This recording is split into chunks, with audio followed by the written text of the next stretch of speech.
hordoftoota keenya arraan tana iddoon itti argamnu godina Harargee lixarraa qaxxaamurree dhufnee godina Harargee bahaa jirraa jechuudha. Aanaa Guraawaa eessatti iddoo seenaa qabeessatti argamna jechuudha. Mana hidhaa Diyyaasuutti argamna jechuudha. Mana hidhaa Diyyaasuudha. Isin daawwachiifna gamanumaanuu mee muraata keenya gaa yuutuubara asiiti mee akkam jettaan meeti naannoo tana akkamitti beekamee seenaa? Naannoon kun iddoo seenaa qabeessaa fi iddoo gaafa bara 1913 eegalee iddoo Diyyaasuun itti hidhame jechuudha. Diyyaasuun kan bulche bara 1913 hanga 1916 ture. Achi booda iddoo kana dhufee jechuudha. Iddoo qixaaxaa jaanii asiyyooniif gallaallee iddoon kun qarreedha. Namni yooniif gakkufe isin daawwachiifna namni yoo gakkufe caccabaa asiinis akkasumatti asiinis iddoo mijataa tokko hin qabu. Manni kun garri kun mana cinaacha gama tokkooti. Manni kun asumaanu cinaacha gama tokkooti. Manni kun jechuudha. Cinaacha gama tokkooti. Gama kaan gara daawwannaa asiinis qarree iddoo jiraa qarree sana isin daawwachiifna dhufaan qofa. Minilikiif ta'ee mucaan kun mokkora meeta kaansii fi cimina isaa keessaa oduma ijoolleetu hurna duraa keessa shiftoota tokkootu minilik rakkisaa mucaan tooftaa baasee shiftoota balleessa akaakoo isaa kana qalbii qabbaneessa tanaafi tanbiriis waa hedduu garsiisa. Osuma kajiru jaarsi jaalala isaa duutii itti dhuftee. Akkuma arguu jirtan magaalaan isiidha. Magaalaan Diyyaasuun dhufee itti hidhame aanaa Guraawaa keessatti argamna. Gubbatti ol baanee iddoo tana immoo maaliif akka maraqanii gubbatti ol baasaniidhaan mee maaliif haasitti ol baasaniidhaan? Iddoon kun mijataa waan qabu asiinis yoo kutee qarree kun akkuma argamutti qarreen kun yooniif asiin gakkutte huccuun ta'etu ni jiramtee jechuudha. Achiinis akkasii jechuudha.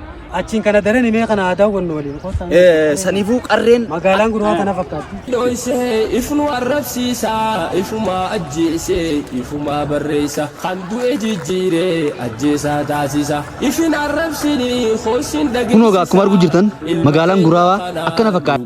Iddoon Diyyaasuun itti hidhame manneen isaatii fi bakki inni itti hidhame ganda kana gubbaa gaara gubbatti ol baasanii bakki inni itti hidhames isin daawwachiifna gamanumaan nu faana isin hin jenname.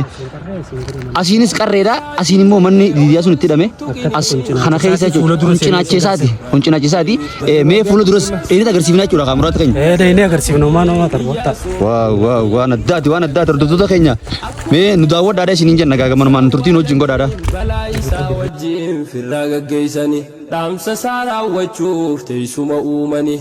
Imbiraator tahee hore Iyyaasuuni akkuma ol baheen abbaan wal arkani marii godhe abbaa saakana waliin. Egaa akkuma arguu jirtan gamanumaan isin daawwachiifna seensa Diyyaasuun itti hidhame iddoo isaa jechuudha.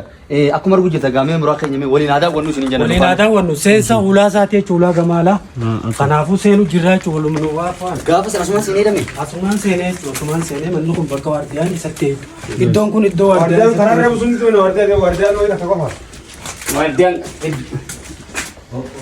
Ulaan lama takka eega seenne booda iddoon kun ulaa lammaffaati jechuudha. Eegumsi isaa hangam cimaa akka ta'ee fi akka inni bahuu hin dandeenye kana hunda godhanii jechuudha. Ulaa lama takka seenne haa lammaffaa kana jechuudha. Second grade.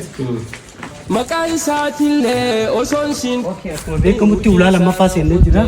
Iddoon kun maal jedhama guutumattu manni kun waan takkaaf hin ijaaramne isa qofatti qaxxaa'uuf ijaaramee jira. Akkuma fakkaatu iddoo hidhataa kana chachalanni Diyyaasuu guddaa mana kana keessatti naannawa isaatiifis akkatti ilaalamuu danda'a. Egaa mucaan kun warra biyyaati warra biyya Diyyaasuutii as aanaa Guraawaatti argama. Nu daawwachiisu jira jechuudha akkuma arguu jirtan.